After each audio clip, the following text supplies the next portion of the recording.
గచ్చిబౌలి అంజయ్య నగర్లో 50 గజాల్లో దాదాపు ఎన్నో ఫ్లోర్ ఇల్లీగల్గా ఆయన ఒక బిల్డింగ్ కట్టిండు. అది మీడియాలో చూస్తే 6 ఫ్లోరో 8 ఫ్లోరో ఆ విధంగా లోకల్ పబ్లిక్ చెప్తున్నారు. లోకల్ పబ్లిక్ కంటిన్యూగా ఆ ఇన్లీగల్ కన్స్ట్రక్షన్ పైన లోకల్ మున్సిపల్ అధికారులకి, టౌన్ ప్లానింగ్ అధికారులకి కంప్లైంట్ ఇస్తే కూడా పట్టించుకోలే. ఇవాళ ఒక బిల్డింగ్ పడిపోయిన తర్వాత, ఇద్దరు వ్యక్తులు చనిపోయిన తర్వాత లోకల్ కలెక్టర్ కానీ, లోకల్ మున్సిపల్ కమిషనర్ కానీ, ఈ డిఆర్ఎఫ్ అధికారులు అందరు కూడా అక్కడ వస్తున్నారు. అసలు ఇంకా ఎంతమంది దీంట్లో ఇరికిపోవచ్చు అది కూడా చూస్తున్నారు. ఇద్దరు శవాలు అయితే తీసినారు బయట. కానీ నా క్వశ్చన్ ఏంటంటే, ప్రతిసారి మనం చూస్తున్నాం ఎక్కువ కరప్షన్ అంటేనే మున్సిపల్ కార్పొరేషన్లో జరుగుతుంది, ప్రత్యేకంగా టౌన్ ప్లానింగ్లో. నేను చాలాసార్లు ఈ విషయంలో నేను మాట్లాడాను, లేబట్టినాను కూడా ఇష్యూస్. నా కాన్స్టిట్యున్సీలో బచ్చా ఫర్నిషన్లో అగ్ని ప్రమాదం జరిగిన తర్వాత కూడా కొన్ని పాయింట్లు రైజ్ చేసినాను, కానీ నో రెస్పాన్స్.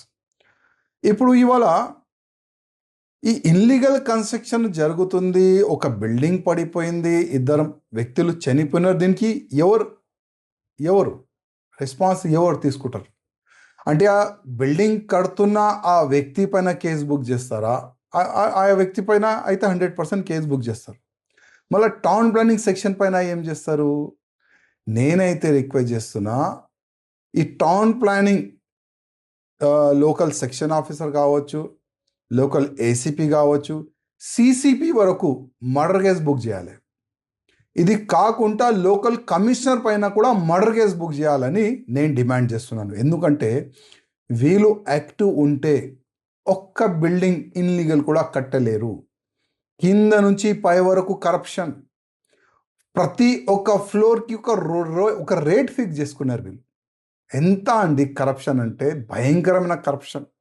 ప్రతి ఒక్క కాన్స్టిట్యున్సీలో కరప్షన్. చుట్టుపక్కల వాళ్ళు, లోకల్ వాళ్ళు అందరు కంప్లైంట్ ఇస్తే కూడా డబ్బులు తీసుకుంటున్నారు. ఇన్లీగల్ కన్స్ట్రక్షన్కి సపోర్ట్ చేస్తున్న ఇదే మున్సిపల్ ఆఫీసర్లు. మా రేవంత్ రెడ్డి గారికి రిక్వెస్ట్ చేస్తున్నా, మీరు ప్రతి ఒక్క సెక్షన్ని మీరు కరెక్ట్ చేస్తారని మీరు మాట ఇస్తున్నారు. ప్రతి కరప్షన్ లేని మా గవర్నమెంట్ నేర్పిస్తామని మీరు చెప్తున్నారు. కనీసం ఫస్ట్ ఈ టౌన్ ప్లానింగ్ సెక్షన్ని మీరు కరెక్ట్ చేయండి. ఇప్పుడు ఈ యొక్క బిల్డింగ్ పడిపోయింది కదా, ఇంకా చాలా బిల్డింగ్ కూడా పడిపోవచ్చు, ఇంకా చాలా ప్రమాదం కూడా ఇంకా జరగవచ్చు. ఎందుకంటే ఇప్పుడు కూడా రండి, రేవంత్ రెడ్డి గారు నా కాన్స్టిట్యున్సీ రండి, పక్కా కాన్స్టిట్యున్సీ పోండి, Nampally constituency, Goshamahal constituency, Charminar constituency, మొత్తం హైదరాబాద్ పార్లమెంట్ కాకుండా సికింద్రాబాద్ పార్లమెంట్ కూడా ఒక రిపోర్ట్ మీరు తెచ్చుకోండి. ప్రతి ఒక్క కాన్స్టిట్యున్సీలో ఫుల్ కరప్షన్ మున్సిపల్ కార్పొరేషన్ నుంచి. ఫస్ట్ అయితే నేను రిక్వెస్ట్ చేస్తున్నా, ఈ ప్రమాదం జరిగింది గచ్చిబౌలి అంజయ్య నగర్లో. ఈ ప్రమాదం జరిగిన తర్వాత first murder case municipal corporation అధికారుల పైన చేయాలని నేను డిమాండ్ చేస్తున్నాను.